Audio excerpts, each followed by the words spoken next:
Welcome to சர்சு சமையல். இன்றைக்கி நம்ம பூரியிலேயே கொஞ்சம் வித்தியாசமான பூரி தாங்க செய்ய போகிறேன். வாங்க அது என்ன பூரி இப்போ வீடியோக்குள்ளே போகலாம் பார்க்கலாம்.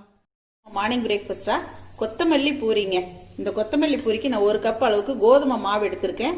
இப்போ கொத்தமல்லி இலை 1 கைப்பிடி அளவுக்கு எடுத்திருக்கேங்க. அரைச்சிட்டு வந்துடுறேங்க. கொஞ்சம் தண்ணி விட்டு அரைச்சிக்கலாம்.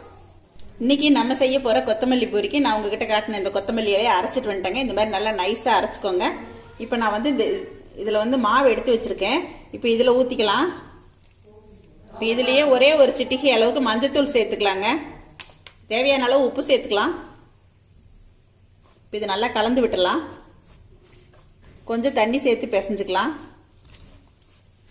பூரி மாவு பதத்துக்கு இதை நல்லா பிசைஞ்சுக்கலாம். இப்போது நான் இந்த பக்குவத்துக்கு நான் பிசைஞ்சுக்கிட்டேங்க. பாருங்கள், பூரி மாவு பதத்துக்கு நல்லா பிசைஞ்சுக்கோங்க. இந்த மாதிரி பாருங்கள். இப்போ இந்த மல்லி அரைச்சி விட்டது எல்லாம் ஒன்று சேர்ந்துருச்சு. இப்போ ஒரு 1/4 மணி நேரத்துலேருந்து 20 நிமிஷம் வரைக்கும் ரெஸ்ட் விட்டுருலாங்க. நான் இன்றைக்கி கொத்தமல்லி பூரிக்கு உருளைக்கிழங்கு மசாலா தாங்க பண்ண போகிறேன். அதுக்கு நான் உருளைக்கிழங்கு இந்த மாதிரி வேக வச்சு உதிர்த்து எடுத்து வச்சுருக்கேங்க.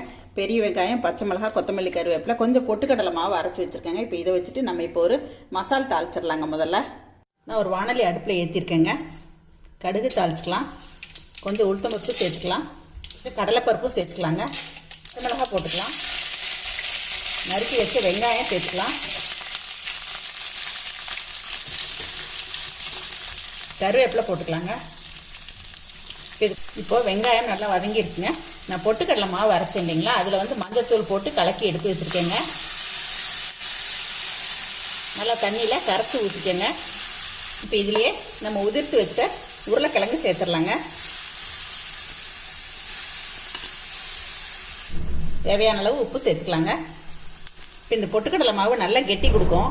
அதனால் நம்ம கொஞ்சம் தண்ணியும் சேர்த்துக்கலாம். நீங்கள் தேவையான அளவுக்கு தண்ணி பார்த்து சேர்த்துக்கோங்க. இப்போ இதில் நீங்கள் தாளிக்கும் போது இஞ்சி, தக்காளி எது வேணால் போட்டுக்கலாங்க. அது உங்களோட ஆப்ஷன் தாங்க. நான் இன்றைக்கி ரொம்ப சிம்பிளாக சீக்கிரமாக பண்ணுறேன். இப்போ தேவையான தண்ணி, உப்பு எல்லாமே சேர்த்தாச்சுங்க. இது நல்லா கொதிச்சு வரட்டும்.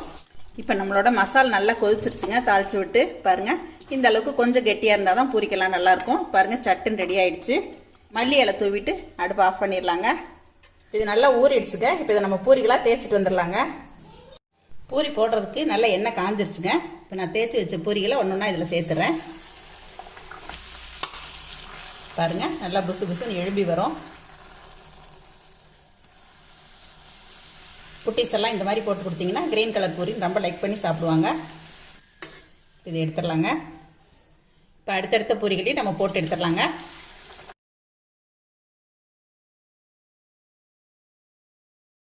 என்னங்க, இன்றைக்கி மார்னிங் பிரேக்ஃபாஸ்ட்டாக நம்மளோட சத்தான சுவையான இந்த கொரியாண்டர் பூரி ரெடி ஆயிடுச்சுங்க. அதுக்கு ஒரு மசாலும் டக்குன்னு செஞ்சாச்சுங்க.